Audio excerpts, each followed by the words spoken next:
तर जय श्रीराम माझ्या मित्रांनो, पुन्हा एकदा आपलं स्वागत आहे आपल्या इंटरेस्टिंग अशा ब्लॉगिंग चॅनलमध्ये, ज्याचं नाव आहे बाबूच की वॉइस. यहाँ पर सब कुछ कॉकटेल होता है. तर मित्रांनो, गेल्या पहिल्या एपिसोडमध्ये सांगितल्याप्रमाणे आपण फलटण नजीक असणाऱ्या वाठार निंबाळकर येथे राजवाड्याला भेट द्यायला गेलो होतो. तर मित्रांनो, तो राजवाडा सांगितल्याप्रमाणे फलटण येथील राजे घराण्याचा आहे आणि मित्रांनो त्याला मला मनापासून वाटलं होतं की भेट द्यावी. तर मित्रांनो, तिथं गेल्यानंतर आपला ब्लॉग काही जास्त मोठा झाल्यामुळे आपण त्या ब्लॉगचं 2 भागांमध्ये विभाजन केलेलं आहे आणि त्याचा एक भाग मी तुम्हाला ऑलरेडीच पोस्ट केलेला आहे. त्याला चांगला प्रतिसाद मिळाल्याबद्दल सॉरी. तर धन्यवाद. आणि आत्ता नेक्स्ट एपिसोड म्हणून मी हा सेकंड पार्ट टाकतोय, त्यालाही तेवढंच तुम्ही प्रतिसाद द्यावा एवढीच माझी इच्छा आहे. तर चला मग, आपले वेळ जास्त न दौडता आपण लगेच आपल्या ब्लॉगला सुरुवात करूया.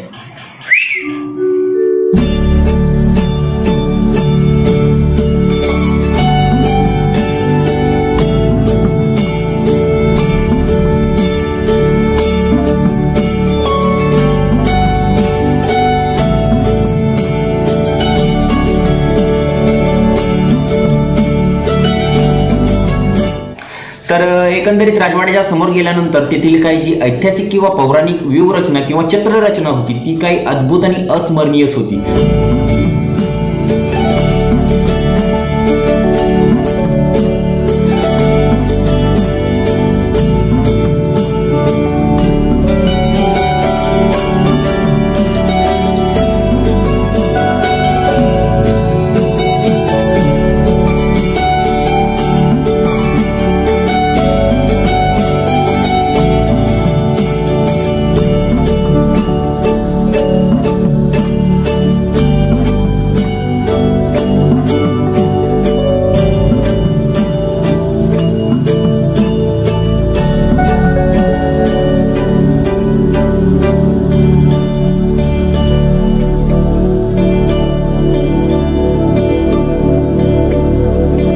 किल्ल्याच्या आतमध्ये प्रवेश केल्यानंतर आम्हाला जे काही दिसत आणि भासत होते ते सर्वच आम्हाला इतिहासाच्या काही घडामोडींची आठवणी करून देत होते.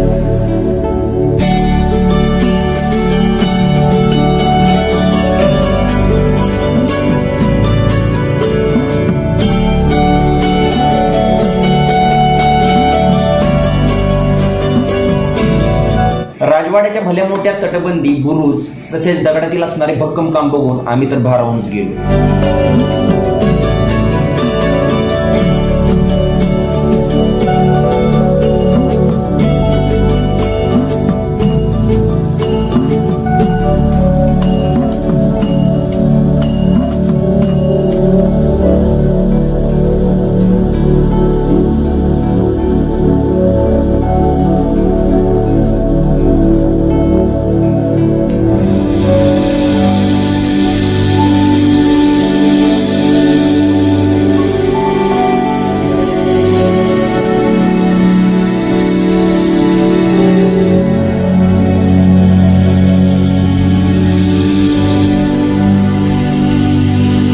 आता पाहिल्याप्रमाणे आपण तळगाभाऱ्याकडे जायची भुयारी वाट, तसेच सभोवतालचा परिसर आणि राम मंदिराच्या सुंदर अशा भव्य मंदिराचं आपण दर्शन सुद्धा घेतलं.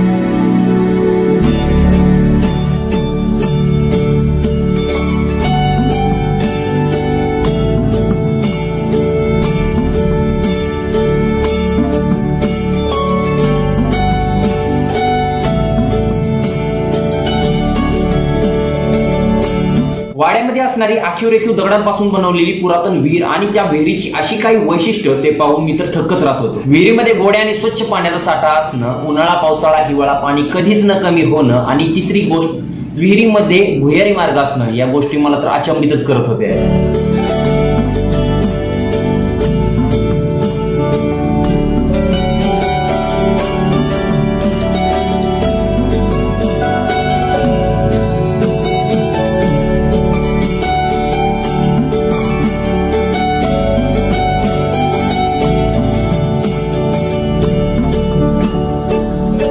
काही काळ राजवाड्यामध्ये फिरल्यानंतर ना तेथे असणाऱ्या मेंढपाळ्यांनी आम्हाला एक छोटासा सुंदर सुरगी मार्ग दाखवला. तो मार्ग थेट शेजारी असणाऱ्या दुसऱ्या राजवाड्यामध्ये जात होता, हे आम्हाला पहिल्यांदाच कळलं.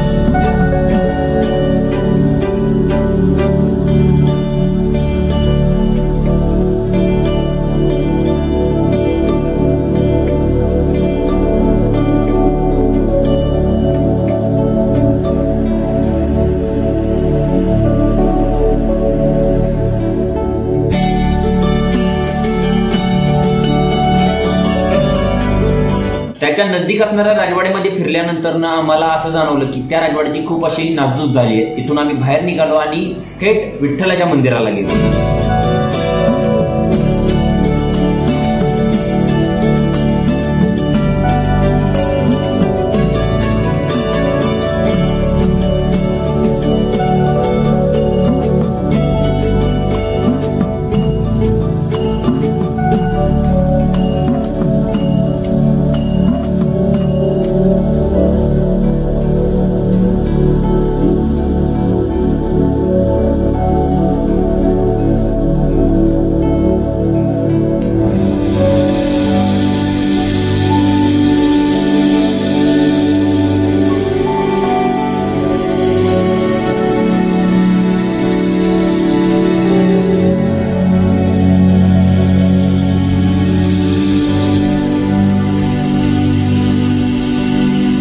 विठ्ठल मंदिरातून बाहेर पडल्यानंतर ना आम्ही थेट पंचायत मंडपाखाली गेलो. तिथलं दृश्य हे पाहण्यासारखं होतं.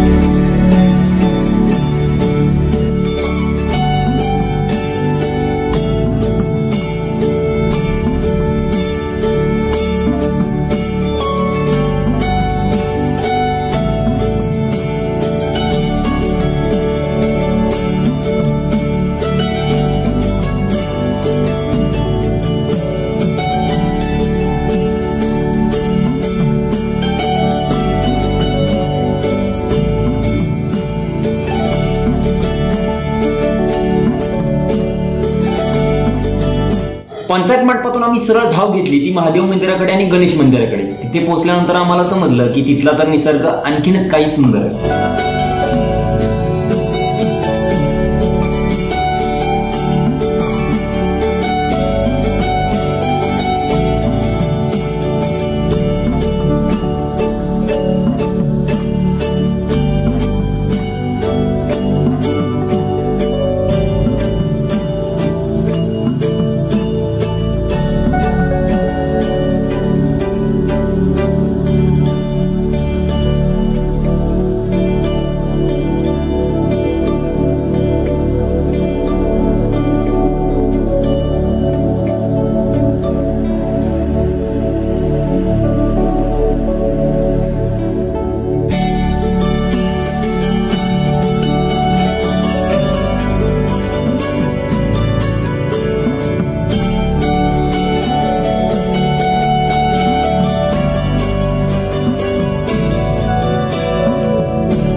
तर महादेवाचं आणि गणेशाचं दर्शन घेतल्यानंतर प्रभू श्रीरामाचं दर्शन घेण्यासाठी स्पेशली आपण त्यांच्या मंदिरासमोर गेलो होतो. परंतु काही कारणास्तव त्यांचं मंदिर भरपूर वर्षापूर्वी बंद करण्यात किंवा बंद ठेवलं गेले असं मी म्हणू शकतो मी. तर मित्रांनो, आपलं जे ऐतिहासिक काम आहे ते पूर्णपणे सगळं आपण पाहाळून झालेलं आहे, बघून झालेलं आहे. तर मित्रांनो, अशाच नवनवीन व्हिडिओ मी तुमच्यासाठी हर वेळी घेऊन येत असतो आणि घेऊन येणार हा माझा पहिल्यापासूनच शब्द आहे. तर मित्रांनो, जर ही व्हिडिओ तुम्हाला आवडली असेल तर आपल्या व्हिडिओला like, share, comment and subscribe नक्की करा. आणि एकदा मनातल्या मनात तरी का होईना जय श्रीराम म्हणा, कारण ते फक्त राजा नसून आपल्या हिंदू धर्माचं भगवं प्रतीक आहे आणि आपण मनापासून जय श्रीराम म्हणणं हे स्वाभाविक आहे. तर मित्रांनो, भेटूया आपण पुढच्या एपिसोडमध्ये. तोपर्यंत जय हिंद, जय महाराष्ट्र, जय हिंदुस्तान.